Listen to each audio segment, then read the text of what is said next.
Okay, I was talking to the owner. She's been out here a couple times, Linda, and I told her she needs a name for her railroad. So she's going to think about it. So I'm going to pull down my grid. It's kind of bad lighting here, but I did a lot of stakes, and then I put a painted pin in there. And of course, I didn't have enough string line, so I've been using various pieces of string. But I did lay it out on a horizontal grid every 6 feet. And I'm about to take that down. So I just thought I would document that a little bit. Nothing great. You can see the area. Sorry about the shadows. It's kind of nice though because it's hot and the trees block the sun. Hoping to get a neighbor in here to thin out these junipers. Kind of a fire hazard. So next I'm going to pull the stakes and then we'll give you another walk around.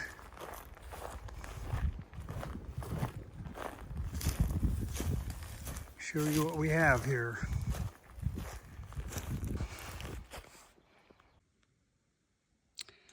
Okay, here the lighting's a little better. So on this end we have a 12.5 foot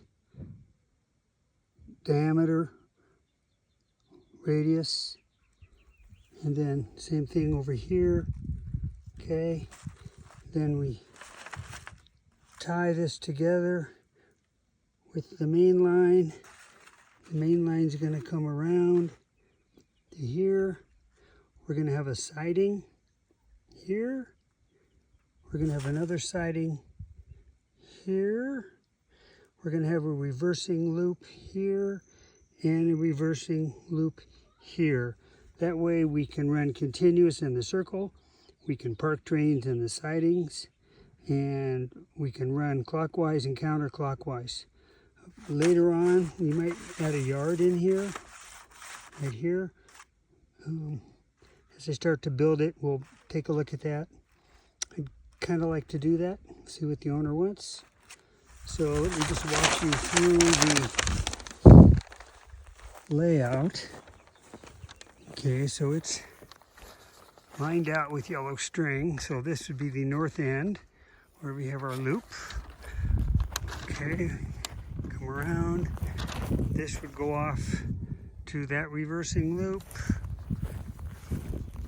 Continue to come around. The white dots are where the post goes. The yellow is my layout grids. I'm going to leave that for now. So we come around here. We go straight for a while. This is where we'll come into the other half of the circle, the 12.5 diameter. Okay. Sorry for the shadow. We'll go straight here again. Jog over. And then again, this is also the other straight reversing loop. Possible yard in that zone. So this comes around here and goes back around. And then this is the other reversing loop. Comes from over there, over to here, over to here. We are going to run our 5 manual switches or turnouts, so we get large radiuses on the reversing loops. There's 4 of those. There's a left hand, a right hand, a right hand, and a left hand, so 2 of each. And the owner has all the straights we need. I did have to buy a little more curves. All the tracks in stock. Monday we go to town to buy the steel. So everywhere there's a white post or a white dot, we're going to drill a hole, dig a hole, and put posts up. I think the layout's going to be 42 inches high on the low end, which is down here. We probably raise a foot. I haven't measured that elevation, so we'll probably be 3 feet over there. And so once the posts are in, then they'll be welded, a steel center welded rail along the string line. Okay, and at every post there'll be a T, and there'll be an external and an internal rail. Doesn't show in this drawing, but yeah, a bunch of steel welded in place, topped off with custom cut cement board, and that'll be our substructure. So that's it. One side note, I started probably at 9 o'clock and it's 4:30. So that was a lot of work. And I'm doing this all for nothing because I want to have a garden railroad in town.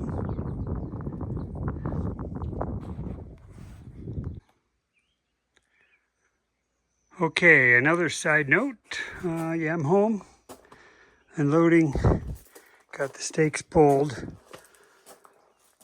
But we need a name for the railroad, so I'm going to start by calling it the LKGR, which is the first 2 letters of the owner, Linda. I won't say her name. K. G for garden, R for railroad. The LKGR Railroad. Until she comes up with a name, that's it.